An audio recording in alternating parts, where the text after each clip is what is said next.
priestoroch Rimavsko-Sobotskej radnice je v týchto dňoch sprístupnená výstava z artefaktov keramického sympózia s názvom Fenomén Gemer 2009. S nápadom prišli nadšenci z Vysokej školy výtvarných umení. Cieľom keramického sympózia je priblíženie tradičného ľudového umenia najmä mladým ľuďom vo veku od 18 do 35 rokov. Realizáciou podujatia chceli organizátori poukázať na krásu a rozmanitosť regiónu Gemer.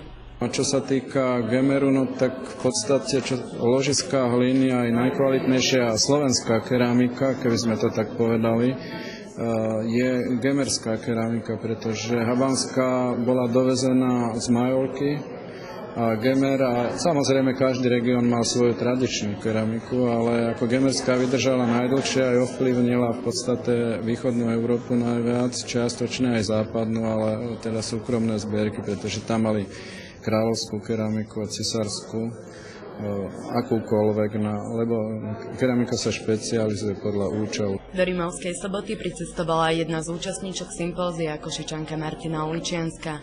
Predstavila nám jedno zo svojich pútavých diel, ktoré sa jej podarilo vytvoriť v ložisku hliny Breznička nedaleko Poltára. V podstate využitím takého jedného záberu bagra, pretože to sú stopy po bagri.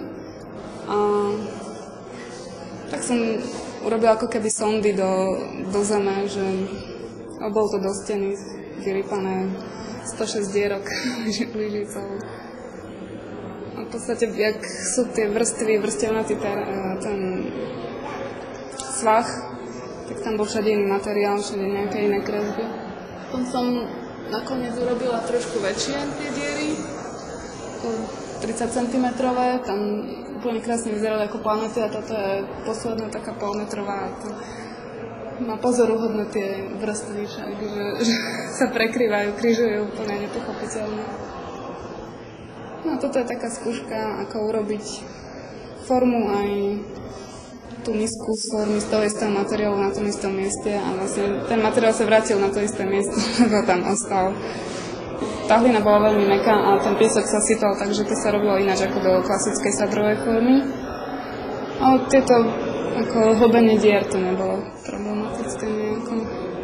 Bolo treba nájsť tú správnu stenu, lebo niektoré ily boli dosť tvrdé a niektoré zase štrky boli, že sa zosypali celé. Bolo to úžasné, ako byť na tom mieste, skade je tá hlina, ktorú človek má, vyzerá tak instantne skoro, ale v podstate je to byť normálny prírodný materiál. Vernisáž k výstave spríjemnila svojim vystúpením aj Rimavsko-Sobotská folková kapela MEL.